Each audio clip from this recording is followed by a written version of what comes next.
క్రీస్తు యేసునందు సద్భక్తితో బ్రతకను ఉద్దేశించు వారందరూ హింస పొందుదురు.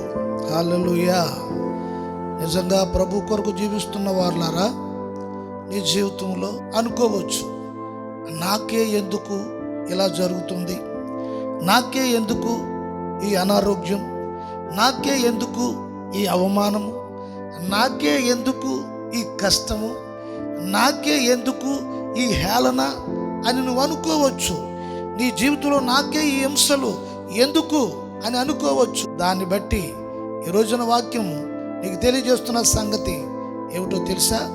నీవు ప్రభువునందు ఉన్నావని నిన్ను వాక్యం మరొక్కసారి పురుగొలుపుతూ ఉన్నది. దేవునికి స్తోత్రం కలుగును గాక. హల్లెలూయా.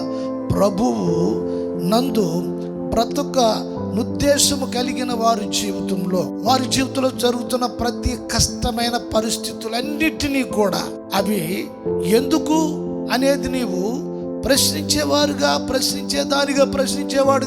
నీవు ఉండరాదు. కారణం ఏంటో తెలుసా?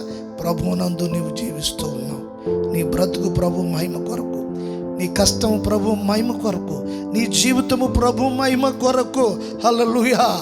ప్రభు మహిమ కొరకే దేవుడు తప్పకుండా నీ జీవితాన్ని ఒక ఉన్నతమైన ఉజ్జీవముతో ప్రభు నింపునుగాక.